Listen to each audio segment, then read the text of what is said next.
Emissoras brasileiras do Grupo Jovem Pan. Rádio Pan-Americana S.A.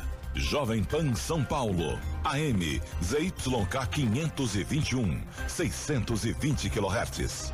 FM 100,9 MHz.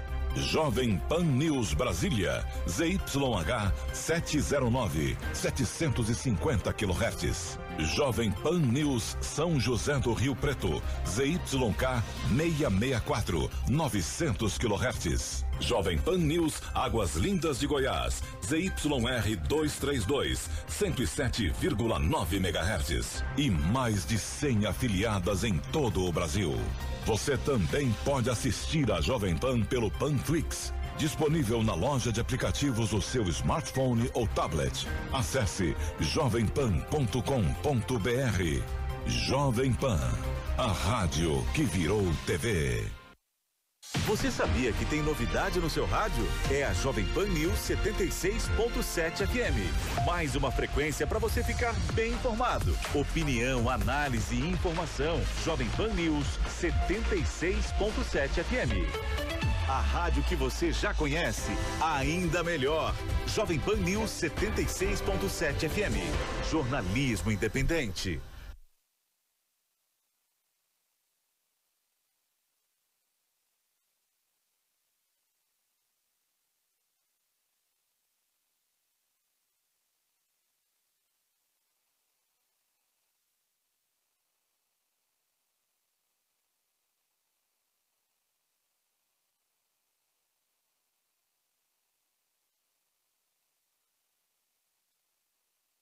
A Jovem Pan está com você em todos os lugares e em todos os momentos. De manhã, informação e opinião na medida, para começar o dia do jeito certo.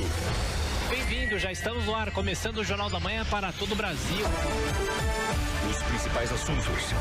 A notícia de última hora. Uma frente fria chegou ao Rio de Janeiro. E aquilo que mexe com a sua rotina. Até o momento, o engarrafamento. Tudo passa pelo microfone da Pan.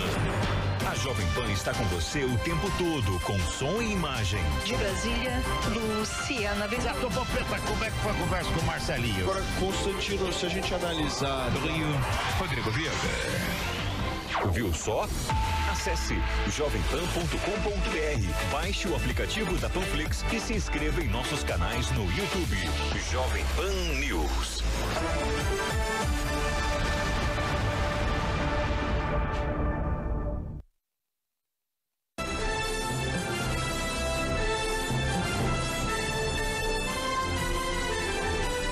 Está no ar a Voz do Brasil. As notícias do governo federal que movimentaram o país no dia de hoje. Olá, boa noite. Boa noite para você que nos acompanha em todo o país. Terça-feira, 11 de abril de 2023. E vamos ao destaque do dia: mais segurança nas escolas. Ministério da Justiça cobra rapidez para a retirada de conteúdos de redes sociais que ameacem ou façam apologia a ataques. Luciana Colares de Holanda. O Ministério exige que as plataformas combatam de maneira mais eficiente os perfis que propaguem esses tipos de crimes nas redes sociais.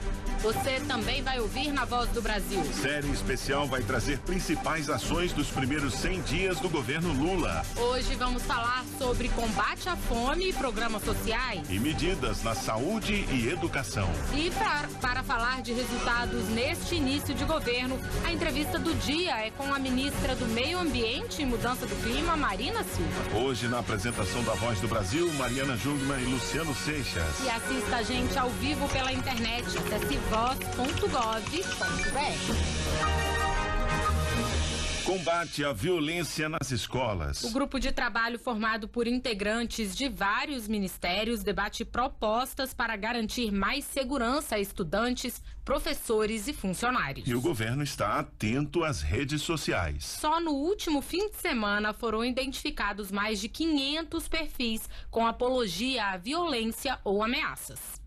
O Grupo de Trabalho Interministerial de Combate à Violência nas Unidades de Ensino se reuniu na semana passada e tem novo encontro marcado para esta quarta-feira, sob a coordenação do ministro da Educação, Camilo Santana.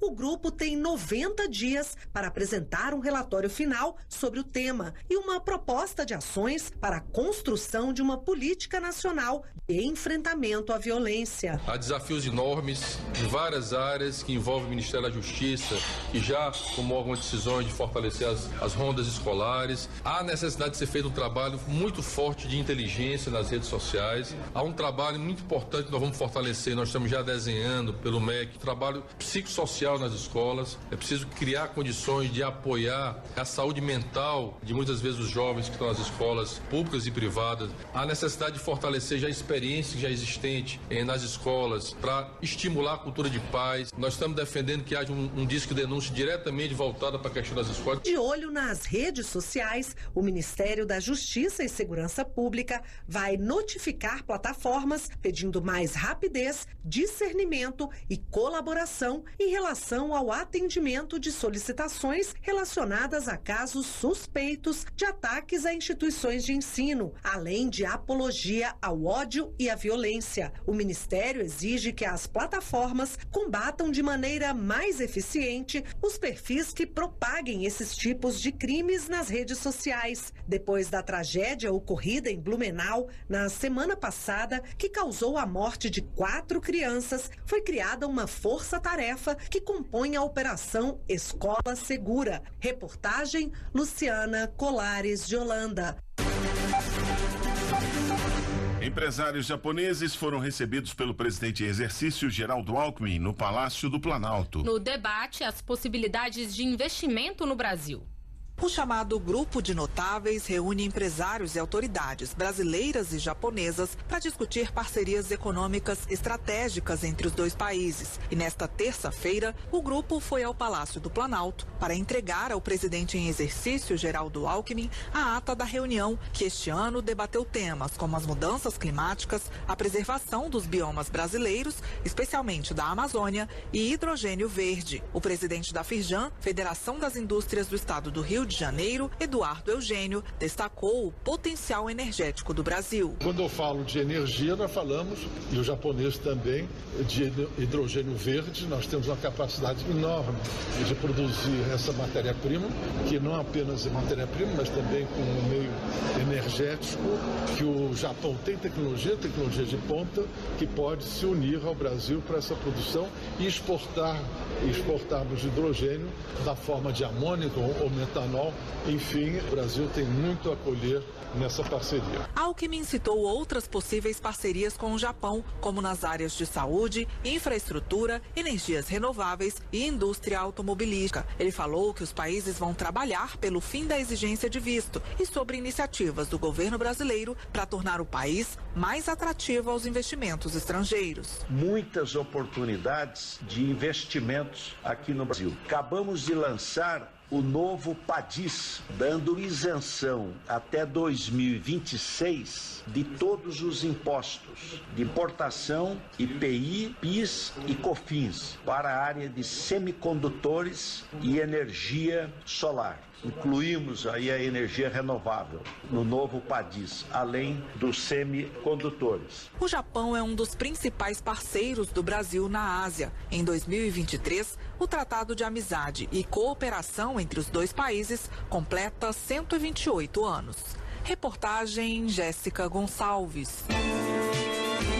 A inflação oficial do país foi de 0,71% em março. O índice foi 0,13 ponto percentual abaixo da taxa de fevereiro. No acumulado dos últimos 12 meses, a inflação está em 4,65%. O ministro de Relações Institucionais, Alexandre Padilha, comentou o resultado. Segundo o ministro, o governo vem tomando medidas para que os juros no país caiam, atraindo investimentos e garantindo segurança na economia. Padilha citou a proposta de nova regra fiscal para o país, que vai ser enviada ao Congresso Nacional e vai substituir o atual sistema de teto de gastos, garantindo um saldo positivo nas contas públicas. Nós estamos criando um ambiente no país de retomada de uma segurança econômica, de uma estabilidade econômica, criando um ambiente para uma curva descendente nos juros no Brasil, que estão desproporcionais. Hoje acabou de sair o IPCA. Pela primeira vez desde 2021, o Brasil tem no seu índice de inflação acumulado menor do que 5%. Desacelerou a inflação, que mostra o acerto das medidas que têm sido tomadas pelo ministro Fernando Haddad, e a aprovação do novo arcabouço fiscal cria um ambiente ainda mais positivo para quem quer investir no país, para a segurança econômica, para a previsibilidade e, na nossa opinião, reforça as bases para uma trajetória descendente dos juros na economia do nosso país. É desproporcional a taxa de juros do nosso país hoje. O IPCA de hoje mostra mais uma vez que a inflação está desacelerando, reforçando o ambiente positivo para a queda de juros no país. A meta central do governo para o ano é de 3,25%, podendo variar até o teto de 4,75%. Armas, blindados, drones. Alguns dos equipamentos produzidos pela chamada indústria de defesa. E o setor responde por 5% do PIB, o Produto Interno Bruto, que é a soma de todas as riquezas produzidas no país. No Rio de Janeiro foi aberta hoje a mais importante e maior feira sobre a indústria de defesa da América Latina. Na Feira Latino-Americana de Defesa e Segurança é possível conhecer de perto armamentos variados e o que o setor tem de mais avançado em termos tecnológicos. O ministro da Ciência, Tecnologia e Inovação substituto, Luiz Emanuel Rebelo Fernandes, destacou a importância do setor para assegurar o desenvolvimento nacional e garantir a segurança da população. A autonomia, independência do nosso país depende da capacidade de defesa instalada, e o nosso compromisso, esse é o compromisso do Ministério, é justamente canalizar investimentos para projetos estruturantes nos quais defesa e segurança têm um papel absolutamente central. O setor de defesa é responsável pela geração de quase 3 milhões de empregos no país e responde por cerca de 5% do PIB. O ministro da Defesa, José Múcio Monteiro,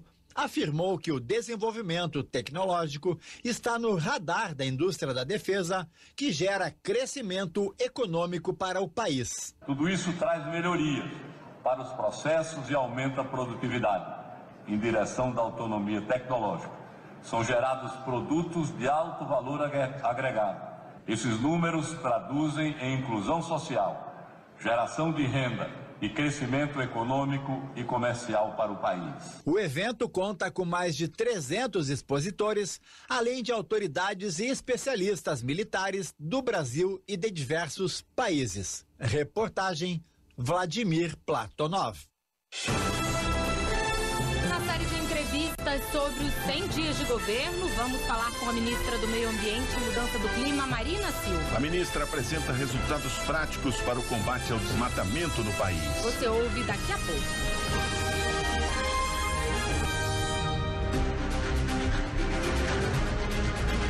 A partir de hoje, você confere aqui na Voz do Brasil uma série de reportagens sobre os primeiros 100 dias do governo do presidente Luiz Inácio Lula da Silva. E na primeira reportagem, Luciana Vasconcelos fala das medidas de combate à fome e dos principais programas sociais lançados desde 1º de janeiro. Entre as iniciativas estão a retomada do Programa de Aquisição de Alimentos e o Bolsa Família. Uma das metas é tirar o Brasil novamente do mapa da fome.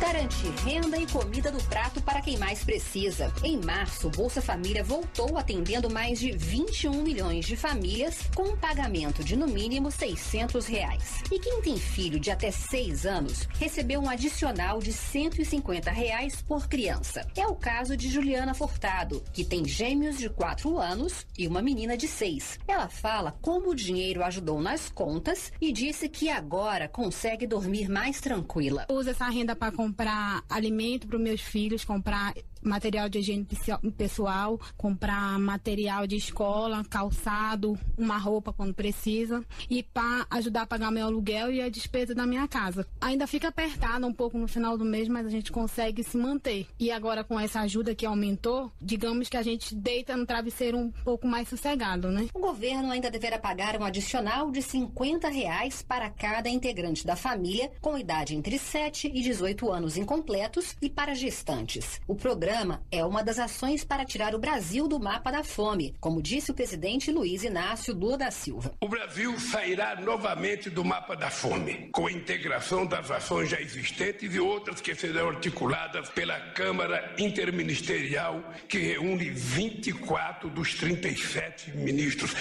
E outra medida para ajudar no combate à fome no país e ampliar o acesso à alimentação saudável foi o relançamento do PAA, o Programa de Aquisição de Alimentos. Quem explica é o ministro do Desenvolvimento Agrário e Agricultura Familiar, Paulo Teixeira. 500 milhões para comprar alimentos da agricultura familiar para entregá-los às populações com insegurança alimentar. É um programa muito importante. A agricultora Maria do Carmo Gonçalves, que vive em Turmalina, no Vale do Jequitinhonha, em Minas Gerais, comemorou a volta do programa. Ganha quem produz, quem tem a comercialização certa e quem recebe a cesta, que são pessoas carentes. O governo também está de olho na população que é afetada pelas mudanças climáticas. Fortes chuvas têm atingido diferentes regiões do país desde o início do ano e causado enchentes, enxurradas, deslizamentos de terras e destruição. São milhares de pessoas atingidas que recebem atendimento emergencial. Quem teve direito foi a cozinheira Rosiane Silva de Souza, moradora de São Sebastião, São Paulo. Chegou uma mensagem com a antecipação do Bolsa Família. Foi uma grande ajuda. Mas não foram só as chuvas que castigaram municípios brasileiros. A falta de chuva atingiu mais de 270 cidades no Rio Grande do Sul e por isso foi autorizada a liberação de R$430 milhões. Uma das atendidas é Maria Inete Santos Almeida, produtora rural de Rio Pardo. Com esse dinheiro, quero melhorar uma cerca e fazer uma lavoura nova. E também comprarei sementes, comprarei óleo e insumos para nova plantação.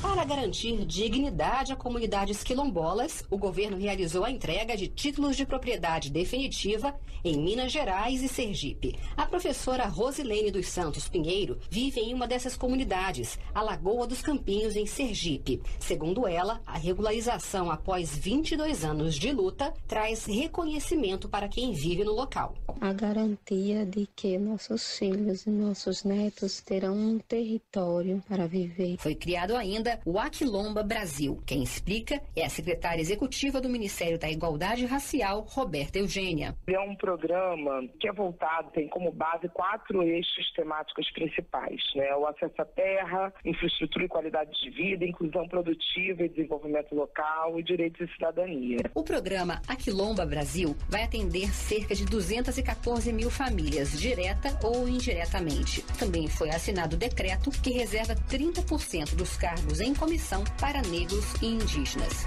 Reportagem Luciana Vasconcelos. Na saúde e na educação também teve muita novidade nesses 100 dias. Relançamento do programa Mais Médicos, programa para redução de filas no SUS, reforço nas campanhas de vacinação. Reajuste nas bolsas de pesquisa e nos repasses da merenda escolar. Confira os detalhes com Nazi Brum. Uma das primeiras medidas do Ministério da Educação, o reajuste nas bolsas de pós-graduação e iniciação científica não era feito há 10 anos. O aumento, que varia entre 25% e 200%, beneficia 258 mil bolsistas no país. Como a Lívia Miron, que faz doutorado em biodiversidade animal na Universidade Federal de Santa Maria, no Rio Grande do Sul. Esse reajuste, além dele ser uma forma de incentivar a produção de ciência no país, ele também ajuda na própria trajetória de formação dos alunos, né? Outra ação do governo vai beneficiar 40 milhões de estudantes das redes públicas de ensino. Os valores da alimentação escolar foram reajustados entre 28% e 39%, um investimento de 5 bilhões e 500 milhões de reais. Para a merendeira Rita da Silva, Uma merenda farta reflete diretamente na vida das crianças. Tem muitas crianças também que dependem do lanche da escola. A gente fica feliz de estar trabalhando, estar fazendo isso e vendo que eles estão felizes também, né? E um dos eixos do programa é oferecer alimentação saudável com alimentos produzidos por agricultores familiares, ressalta o ministro da Educação, Camilo Santana. Garantir produtos de qualidade à mesa dos nossos crianças e jovens nas escolas brasileiras. Portanto, construir cardápios saudáveis nas escolas. Uma prioridade mais urgente do Ministério é definir as ações para enfrentamento e prevenção à violência nas escolas do país. Os recentes ataques a escolas, como o que ocorreu em Blumenau, Santa Catarina, onde 4 crianças morreram, levaram o MEC a coordenar um grupo de trabalho com a participação de outros ministérios. Na primeira reunião, foram apresentadas propostas como reforço na segurança das escolas, cuidados com a saúde mental das crianças no ambiente escolar e monitoramento das redes sociais. Na saúde, um velho amigo das crianças está de volta. Ei, amigos, é Gotinha. Que bom te ter de volta para reconstruir a vacinação do Brasil. O governo aposta nas campanhas de vacinação e anunciou o calendário do Programa Nacional de Imunizações. A meta é aumentar a cobertura vacinal no país, principalmente entre as crianças. O presidente Luiz Inácio Lula da Silva, que tomou a vacina bivalente contra a Covid-19, falou da importância da vacina. Doenças que pareciam simples como o sarampo, a gente também precisa tomar vacina e, sobretudo, contra a Covid. O Ministério da Saúde também anunciou a retomada do programa Mais Médicos, com 15 mil novas contratações. Até o final de 2023, serão 28 mil profissionais fixados em todo o país, principalmente nas áreas de extrema pobreza, o suficiente para atender 96 milhões de brasileiros. O médico Lucas Alberto, formado em medicina na Bolívia, espera fazer parte do programa. É um grande prazer poder trabalhar junto com o governo do Brasil neste novo projeto. Outra ação do Ministério beneficia quem aguarda por cirurgia e tratamentos no Sistema Único de Saúde. O investimento de R$600 milhões vai apoiar estados e municípios na redução da fila de cirurgias, exames e consultas. Segundo a ministra da Saúde, Nízia Trindade, o trabalho será feito com a participação de estados e municípios. Vamos começar com as cirurgias e vamos caminhar para os exames diagnósticos, para a questão das especialidades, de uma forma muito integrada. O Ministério da Saúde também lançou uma nova estratégia para controle e eliminação do câncer de colo do útero, com foco na redução de casos e na prevenção. Reportagem Nazi Brum. E para marcar os 100 dias do governo do presidente Luiz Inácio Lula da Silva, a Voz do Brasil também exibe nesta semana uma série de entrevistas com autoridades. Ontem você ouviu aqui o programa especial com a entrevista do presidente Lula. Hoje a entrevistada é a ministra do Meio Ambiente e Mudança do Clima, Marina Silva. A conversa é com a repórter da Agência Brasil, Pauline Torti. Vamos ouvir. Ministro, os primeiros 100 dias de atividade foram muito marcados pela reestruturação do Ministério e pela retomada de políticas públicas para o meio ambiente. O que a senhora destacaria nesse processo de retomada? A primeira coisa é o compromisso com a agenda socioambiental da gestão do governo do presidente Lula. Compromisso que se expressou, sobretudo, no discurso de posse do presidente e se expressou na prática dos primeiros atos que foram tomados pelo presidente quando nós conseguimos o fim do decreto que incentivava o garimpo ilegal, quando nós conseguimos os decretos que recriava o IBAMA, que fortalecia a participação da sociedade civil no Fundo Nacional de Meio Ambiente, a retomada do Fundo Amazônia. Dos 10 decretos que foram assinados no dia 1º, 5 foram do Ministério do Meio Ambiente. Então, a primeira coisa que muda é isso, um compromisso com a agenda socioambiental. A outra coisa vem como consequência. Nós já temos de novo as equipes do IBAMA em campo, já temos de novo o ICMBio criando unidades de conservação, temos de novo um esforço de todo o setor socioambiental de fazer com que as políticas públicas na área de meio ambiente voltem a funcionar. E mais do que isso, uma agenda que se assume como transversal. Já temos hoje 19 ministérios com alguma ação sobre clima ou bioeconomia. E isso é tão forte que nós já tivemos aqui bons resultados, mesmo com uma equipe, digamos assim, ainda retomando suas atividades.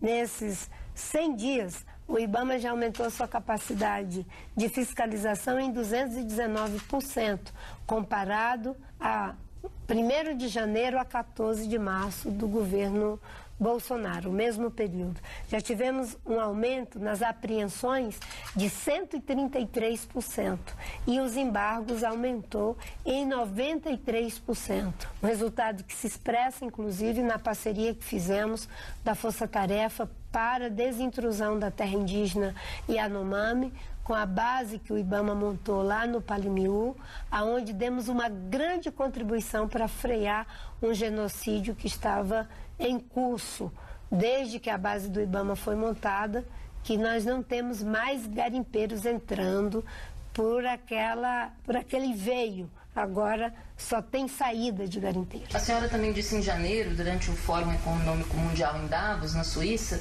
que o Brasil vai voltar ao protagonismo global das políticas ambientais. A senhora acha que é possível alcançar isso nos próximos 3 anos e meio? Eu acho que nós já alcançamos. O Brasil tem uma credibilidade muito grande em função dos compromissos e do que aconteceu no passado no governo do presidente Lula e a própria figura dele, e a certeza de que aqui no Ministério do Meio Ambiente existe uma equipe altamente comprometida com o combate ao desmatamento, com o atendimento das nossas metas na questão da mudança do clima. Tanto é que já estamos colocando para consulta os resultados tanto dos seminários técnico-científicos quanto do grupo interministerial em relação ao plano de prevenção e controle do desmatamento.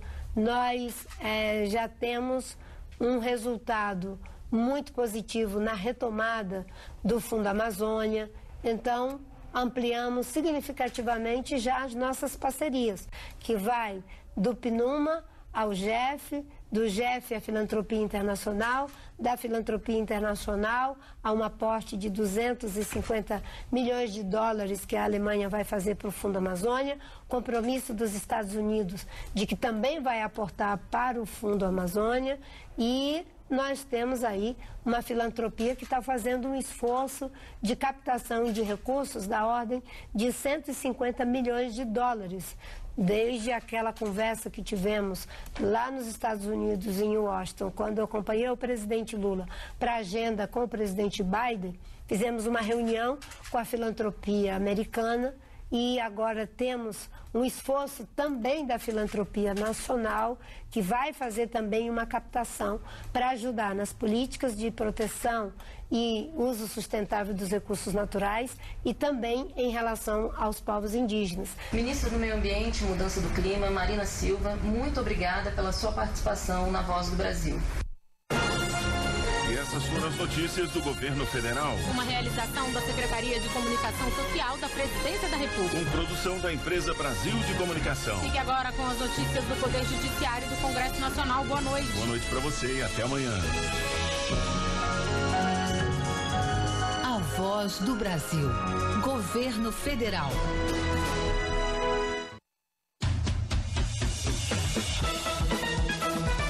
Você vai ouvir agora notícias do Poder Judiciário.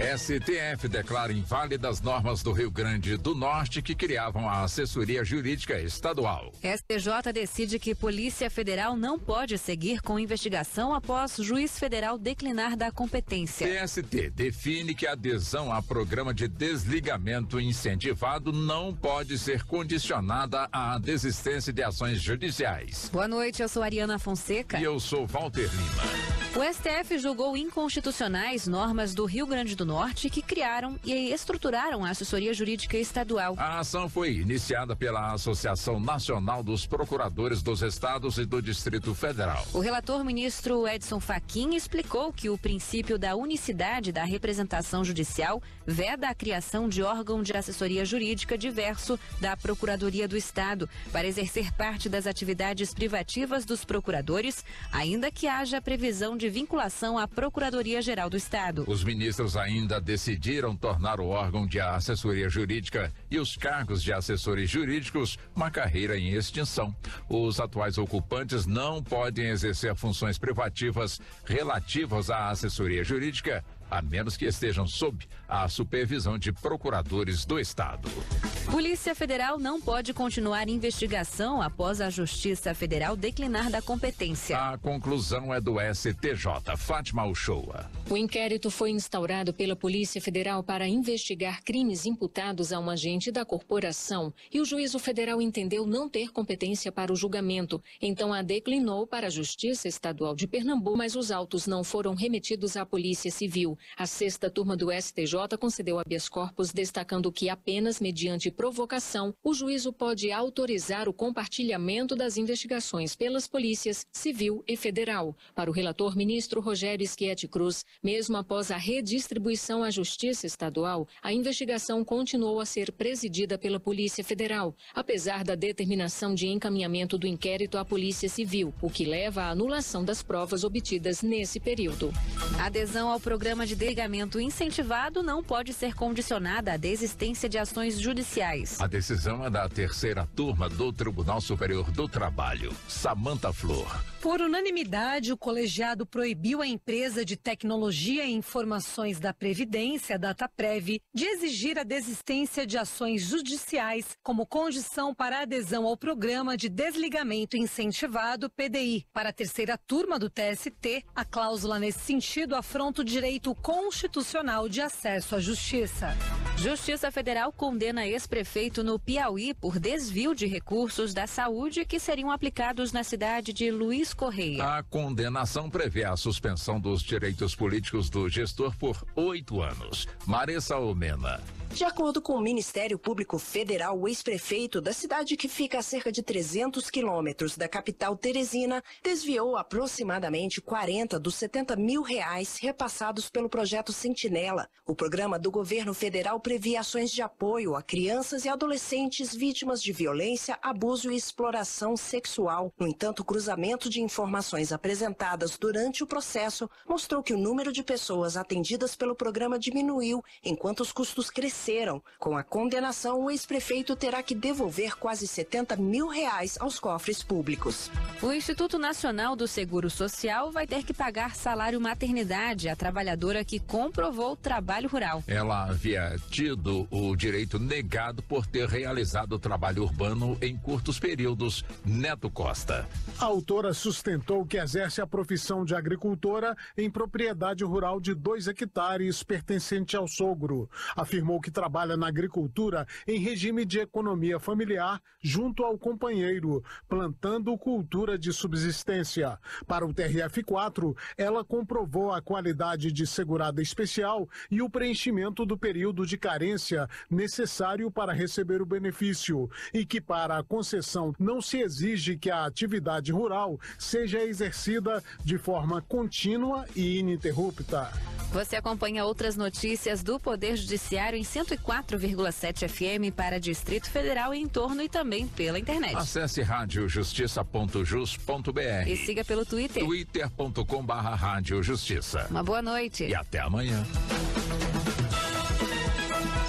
Notícias do Poder Judiciário, uma produção da Rádio Justiça, Supremo Tribunal Federal.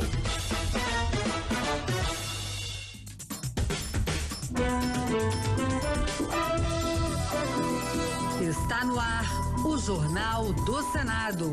Eu sou Paula Groba. Eu sou Ricardo Nacaoca. E estes são os destaques de hoje do Jornal do Senado, que começa agora. Senado aprova o uso da Lei Rouanet para apoio à cultura regional. Comissão de Educação vai debater violência nas escolas. Lei Geral do Esporte avança no Senado e segue para votação em plenário.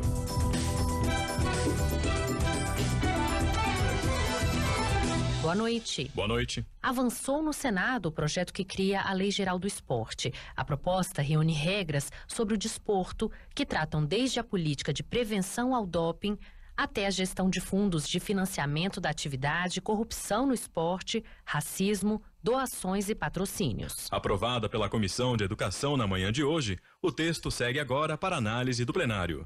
Repórter Yara Farias Borges. O projeto de lei institui a nova Lei Geral do Esporte ao revogar legislações existentes, como a Lei Pelé, o Estatuto do Torcedor, a Lei de Incentivo ao Esporte e o Bolsa Atleta, para regulamentar a prática desportiva no país e consolidar a atividade em uma única norma. Aprovada pelo Senado em junho do ano passado, a proposta foi alterada na Câmara e voltou à análise dos senadores. A relatora Leila Barros, do PDT do Distrito Federal, quer discutir aprimoramentos à lei, especialmente em relação a repasses para entidades esportivas. Me sinto extremamente tranquila com o apoio de todos vocês e ter tomado decisões que, nesse momento, nós focamos na lei geral, já me comprometendo, no momento certo, oportuno nessa casa, de discutirmos esses repasses de uma forma equilibrada, de uma forma justa. O projeto é resultado do trabalho de comissão de juristas constituída no Senado para elaborar um código desportivo consolidado. A proposta segue para o plenário. A Comissão de Educação também aprovou requerimentos para debater os casos de violência nas escolas. A comissão deve realizar pelo menos 2 encontros sobre o assunto. O tema ganhou repercussão nacional após uma série de ataques a escolas no último mês. Na semana passada, um homem invadiu uma creche na cidade de Blumenau, Santa Catarina, matou 4 crianças e feriu outras 4. Os senadores lamentaram em plenário mais um ataque ocorrido em escola no país. Nesta terça-feira, um estudante feriu 3 colegas em Santa Teresa de Goiás.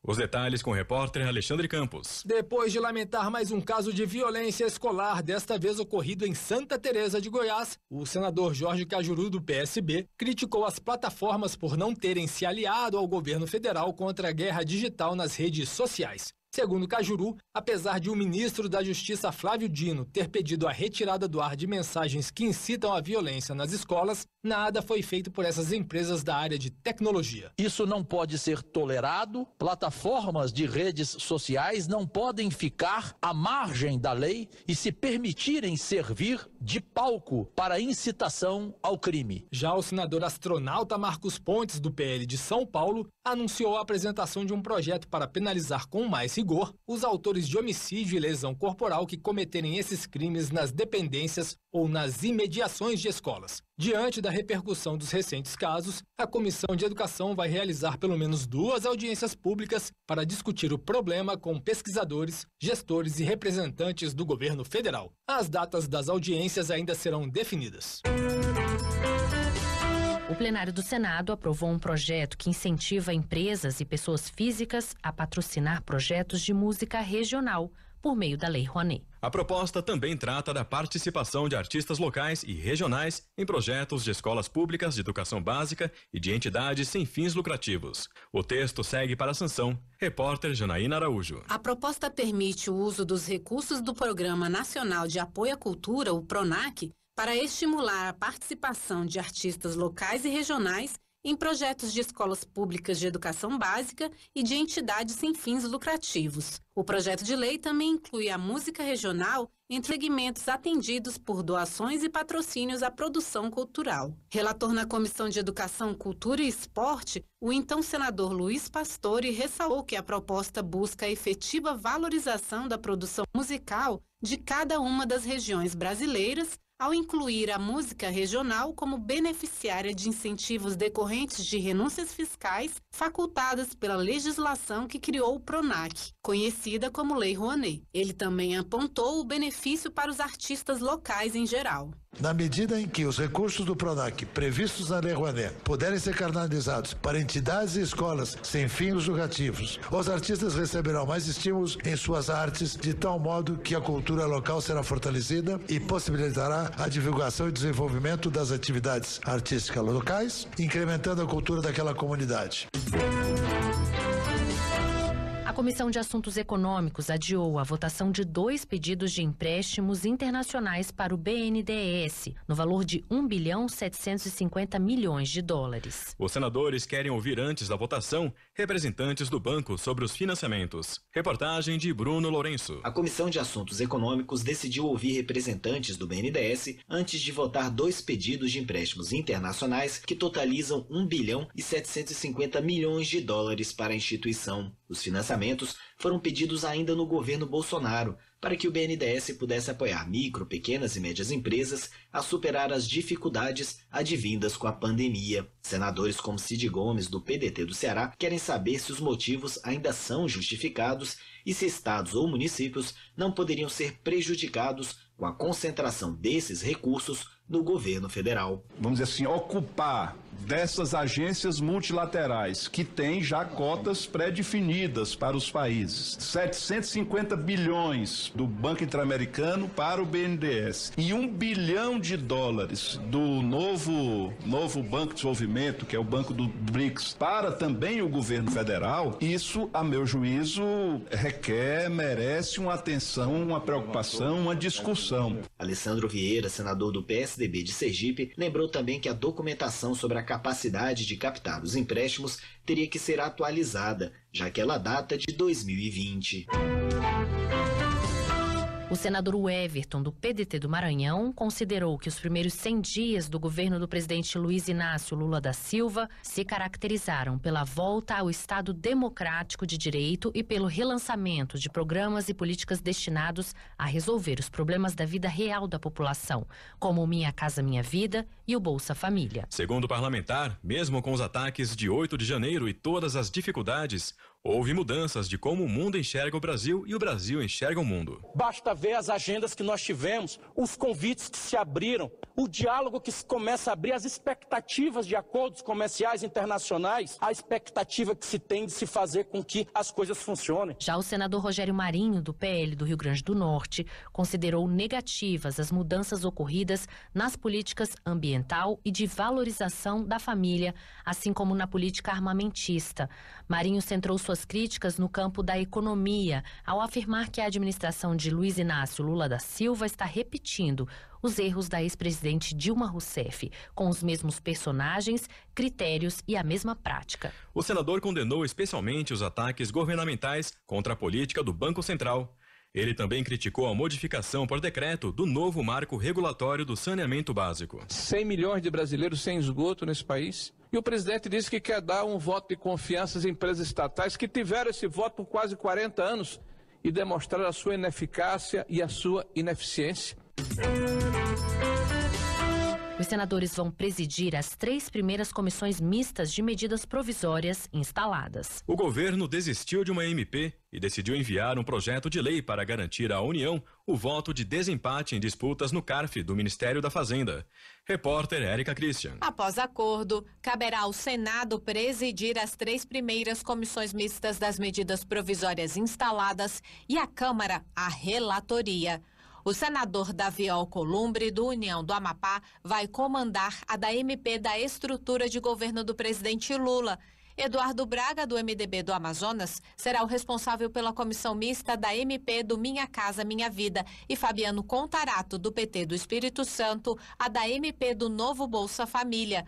O líder do governo no Congresso Nacional, senador Randolfo Rodrigues, da Rede do Amapá, confirmou a desistência da votação da MP do CARF, Conselho Administrativo de Recursos Fiscais, que garante vitória da União nos casos de empate de julgamentos sobre cobrança de impostos.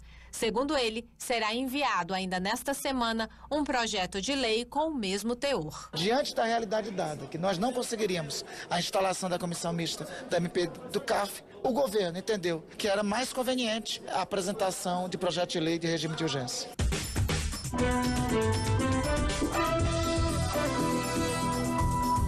Com trabalhos técnicos de Eliseu Caires, o Jornal do Senado fica por aqui. Acompanhe agora as notícias da Câmara dos Deputados. Boa noite. Boa noite e até amanhã.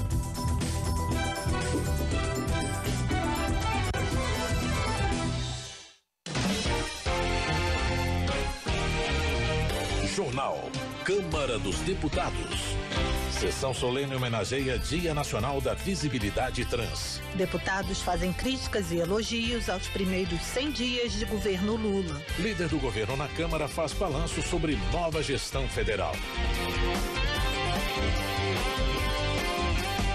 Boa noite. O líder do governo fez um balanço dos primeiros 100 dias da nova gestão e disse que o arcabouço fiscal deve ser aprovado até o meio do ano. A repórter Carla Alessandra ouviu o parlamentar.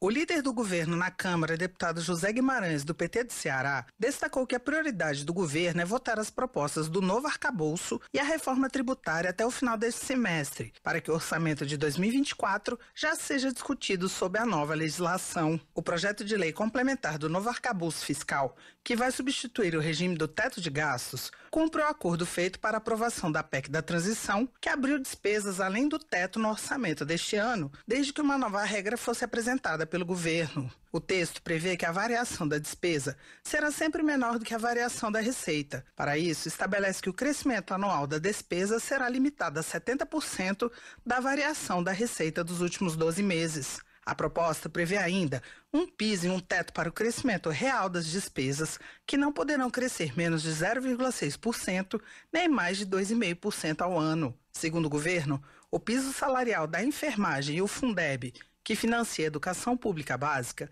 não seriam afetados por esses limites. José Guimarães disse que o arcabouço deve ser entregue na Câmara até o início da próxima semana e, assim como a reforma tributária, não deve enfrentar grande resistência por parte dos deputados. Essas duas matérias estão exaustivamente discutidas aqui dentro. Até o país, a imprensa, o Haddad já discutiu bastante isso. Então é uma matéria que está bem mastigada.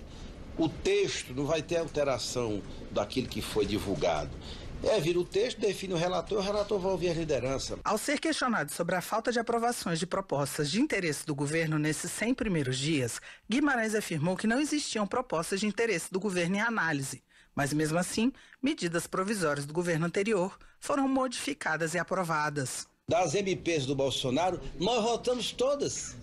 E não são MPs do Bolsonaro, mas que interessavam o atual governo. Nós fizemos reformulações nelas. Então, votamos. Nós montamos todo o aparato das comissões nesses 100 dias aqui dentro. Nós negociamos nenhuma convocação de ministro. Nós votamos projetos, as leis de interesse da questão da Semana das Mulheres, da pauta feminina. E temos as MPs novas que as comissões vão ser montadas. Parte das medidas provisórias vem como elas estão e outros virão transformados em projeto de lei constitucional. Então a pauta não tem pauta trancada. O líder criticou a postura do Banco Central em manter os juros altos, o que, na sua opinião, vai na contramão das propostas de crescimento do governo atual. Da Rádio Câmara de Brasília, Carla Alessandra. Política. Paulão, do PT de Alagoas, defende que nos 100 primeiros dias de governo, Lula conseguiu reverter o desmonte ocorrido em várias políticas públicas, além de restabelecer a normalidade democrática e as relações diplomáticas do Brasil. Paulão celebra ainda o lançamento da Frente Parlamentar Mista Antirracista, que, segundo ele, está acima de polaridades políticas. O deputado explica que o objetivo é colocar em debate a temática do racismo estrutural e propor políticas públicas para enfrentá-lo. Zé Neto, do PT da Bahia, considera que a principal mudança gerada pelos 100 dias do governo Lula foi a retomada do diálogo amplo e democrático no Brasil. O deputado argumenta que o atual governo ouve sugestões, inclusive dos opositores, para buscar soluções econômicas por meio da reforma tributária e do arcabouço fiscal. Zé Neto reforça ainda que o governo tem dado a importância devida ao mercado consumidor e percebido a necessidade de priorizar o mercado produtivo nacional em detrimento dos interesses financeiros internacionais. Já Maurício Marcon, do Podemos do Rio Grande do Sul, critica os 100 primeiros dias do governo Lula, mencionando os aumentos do desemprego, da gasolina e do desmatamento. Maurício Marcon reclama do fim do saque aniversário do FGTS, da criação de novos ministérios, do fim do marco do saneamento e do retorno das invasões do Movimento dos Trabalhadores Rurais Sem Terra, o MST. Segundo Bia Kicis, do PL do Distrito Federal, o Brasil alcançou a marca de 100 dias de um total desgoverno, com aumento do desemprego e da inflação. A deputada ressalta que o descumprimento das promessas de campanha do presidente Lula já configura um estelionato eleitoral. Bia Kicis alega que a piora empurra a violência para dentro das escolas e afeta crianças e jovens. A parlamentar acredita que está na hora do Congresso retomar a discussão sobre a redução da maioridade penal no país. De acordo com o capitão Alberto Neto, do PL do Amazonas, a falta de um projeto econômico para o país nos 100 primeiros dias de governo tem gerado insegurança no mercado e prejudica principalmente o mais vulnerável. Para ele, o governo deve parar de criar instabilidade com o Banco Central e buscar mais investimentos. Capitão Alberto Neto também critica as mudanças que o governo federal promoveu em alguns trechos do marco do saneamento básico. O parlamentar lembra que quase metade da população não tem acesso ao tratamento de água e esgoto e argumenta que as alterações impedem a modernização do sistema. Carlos Jordi, do PL do Rio de Janeiro, acredita que o governo de Lula não apresentou nenhuma proposta relevante até o momento e afirma que suas medidas provisórias e sua âncora fiscal não são suficientes para resolver os problemas do país. Carlos Jordi também critica os decretos que alteram o marco legal do saneamento básico aprovado em 2020. As novas regras permitem que as empresas estatais mantenham contratos sem licitação com os municípios, o que, segundo o deputado, prejudica a população mais carente e ainda beneficia aliados políticos de Lula. Luiz Lima, do PL do Rio de Janeiro, quer suspender decretos da Presidência da República que inviabilizam o marco do saneamento no país. Na visão do deputado, ao mudar o texto sobre saneamento, o PT demonstra não ter compromisso com o povo ou com o meio ambiente. Luiz Lima cita dados do Instituto Trata Brasil, que informam que 100 milhões de brasileiros não têm coleta de esgoto, que 35 milhões não têm água em suas residências e que diariamente são derramadas 5.300 piscinas olímpicas de esgoto na natureza. Relações Exteriores.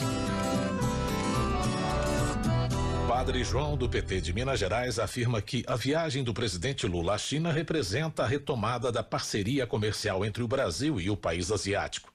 Ele também ressalta a importância do BRICS para a economia brasileira e mundial, uma vez que as nações que fazem parte do bloco concentram juntas mais de 3 bilhões de pessoas. Padre João ainda enfatiza a importância da retomada da parceria com a China para novas possibilidades de investimentos em ferrovias e rodovias no Brasil e para o aumento das exportações de carne bovina e de frango. Luiz Felipe de Orleans e Bragança, do PL de São Paulo, considera que o governo Lula tem tomado decisões que ameaçam o Estado de Direito. Ele afirma que a volta do Brasil à Unasul, bloco formado por países sul-americanos, abre caminho para articulações políticas com nações comandadas por ditaduras de esquerda. Além disso, Luiz Felipe de Orleans e Bragança critica a recriação dos conselhos populares. Na visão do congressista, esses são espaços que debatem temas já abordados pelo Poder Legislativo, sem que os membros, no entanto, tenham sido eleitos de forma direta. Segurança Pública. Na opinião de Otone de Paula, do MDB, a segurança pública no Rio de Janeiro está completamente fora de controle. O parlamentar avalia que a incompetência dos governos estadual e municipal deixa a população fluminense totalmente desprotegida. Para melhorar a segurança, Otone de Paula sugere algumas medidas, como a melhoria da iluminação pública, a instalação de câmeras com reconhecimento facial e a valorização da guarda municipal.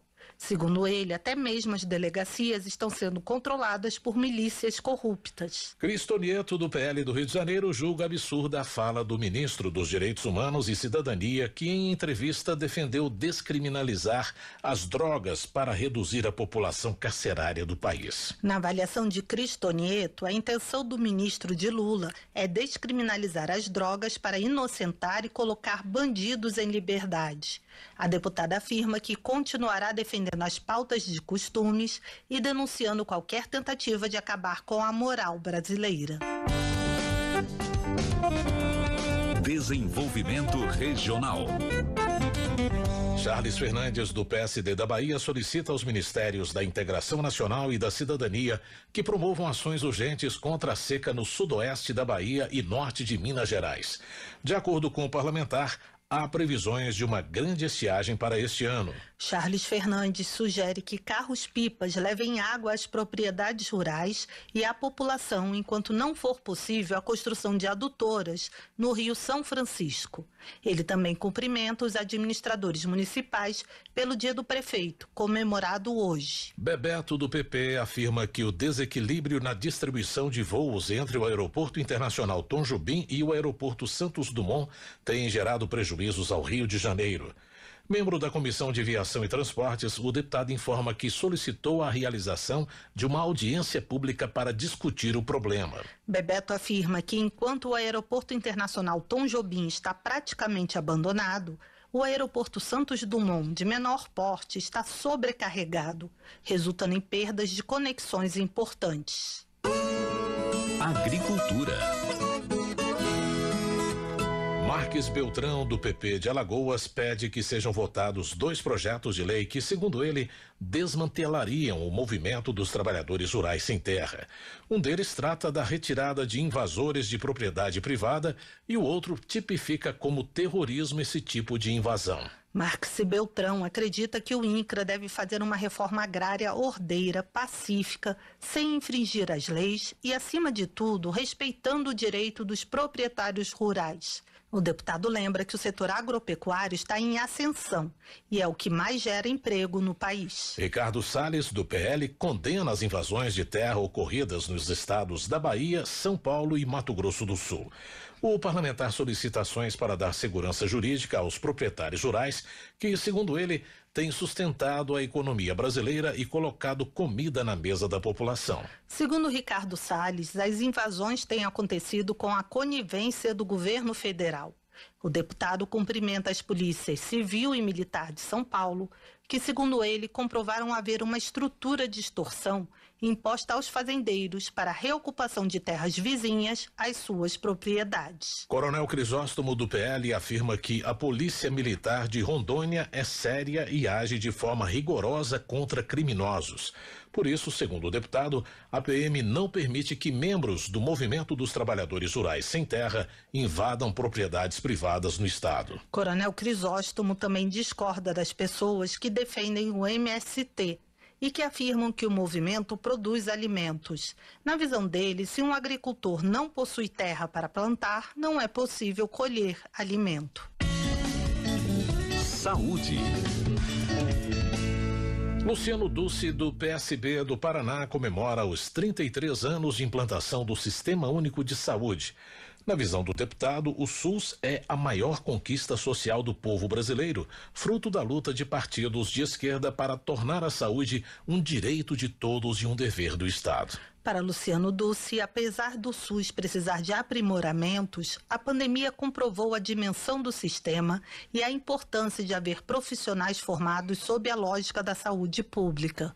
O congressista presta homenagem a Jamil Haddad, ex-ministro e ex-deputado federal, responsável pela implantação do programa. Silvia Cristina, do PL de Rondônia, comemora a inauguração do Centro de Reabilitação do Hospital de Amor em Porto Velho, no dia 3 de abril. A obra foi concretizada por meio de emendas da deputada que somaram cerca de 36 milhões de reais. Silvia Cristina demonstra satisfação em poder oferecer esse tratamento para as pessoas com deficiência de Rondônia, sem que elas precisem se deslocar para outras regiões do país. A deputada enfatiza a qualidade do espaço, que é considerado o mais moderno da América Latina. Homenagem. Participantes de sessão em homenagem ao Dia Nacional da Visibilidade Trans na Câmara afirmam que é preciso ir além da visibilidade e garantir direitos. A repórter Maria Neves acompanhou o evento. Pela primeira vez, a Câmara realiza sessão solene em comemoração ao Dia Nacional da Visibilidade Trans, data criada em 2004. Conforme explicou o presidente da Casa, Arthur Lira, em mensagem, a data foi escolhida em homenagem à campanha Travesti e Respeito, realizada em Brasília no dia 29 de janeiro daquele ano. Embora considerem importante a comemoração, participantes ressaltaram que o momento é de ir além além da visibilidade e garantir direitos efetivos a transexuais e travestis. A deputada estadual por São Paulo, Carolina Yara, do PSOL, defendeu que o Brasil não pode mais aceitar que a expectativa de vida da população trans seja de 35 anos. A parlamentar paulista ressaltou ser necessário assegurar a esse contingente acesso a direitos básicos como saúde, educação, trabalho e renda. Uma das medidas de inclusão defendidas por Carolina Yara é a adoção de cotas para trans em universidades. Segundo argumenta, essas ações são fundamentais, inclusive, para que essa população possa viver plenamente sua identidade. Nós precisamos fazer com que essa população possa conseguir emprego e renda, possa conseguir sobrevivência e seus direitos sem ter que apelar para a destransição, que é uma coisa que as igrejas neopentecostais têm feito muito, para que a população trans deixe, né, a sua identidade de lado para conseguir um emprego, para conseguir se disfarçar com muitas aspas e entrar no mercado de trabalho, ou que essa população fique eternamente na prostituição porque as empresas não as contratam. Representante do Instituto Brasileiro de Transmasculinidades, Fabian Algart, ressaltou que a Constituição de 1988 garante a todas as pessoas o direito à dignidade, mas a população trans ainda está lutando, inclusive, por esse direito básico. Na opinião de Algart, por não cumprir a Constituição, o Estado é criminoso com essa parcela dos brasileiros, que não têm acesso a direitos como emprego, família e mesmo afeto e respeito.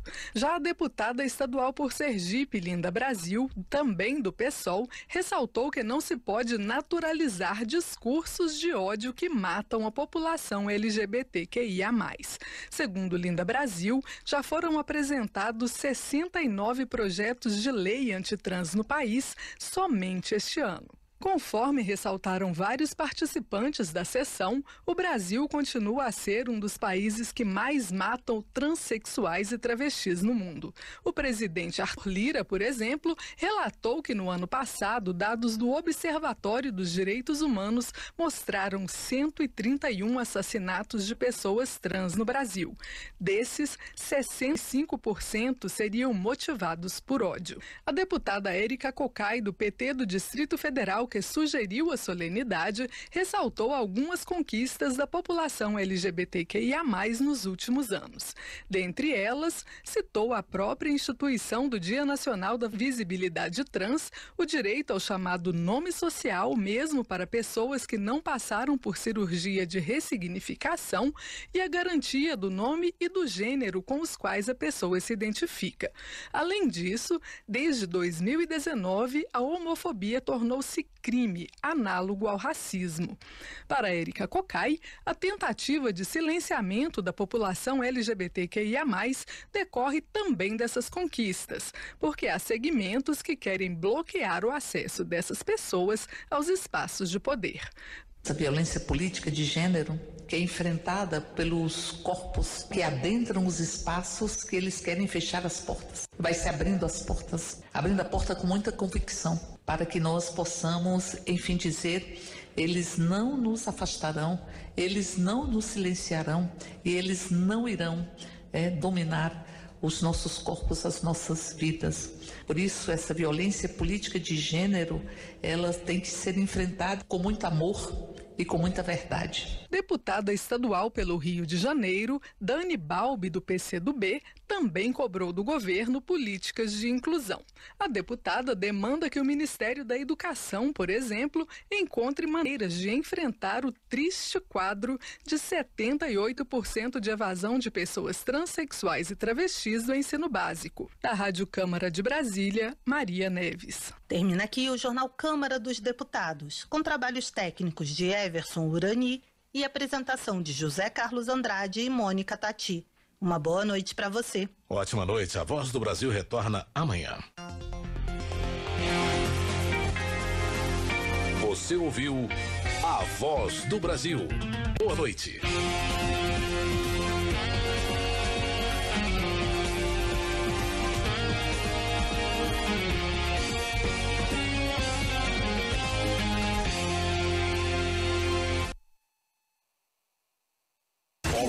Jovem Pan. Aqui, a mais vibrante transmissão, com a palavra de quem faz o jogo e a emoção da bola rolando. Entre em campo na sintonia do melhor time de esportes do rádio brasileiro. Um show de informação e opinião. Aqui, a mais vibrante transmissão, com a palavra de quem faz o jogo e a emoção da bola rolando. Entre em campo na sintonia do melhor time de esportes do rádio brasileiro. Oferecimento. Loja 100, 70 anos realizando sonhos. Ainda bem que tem. Loja 100.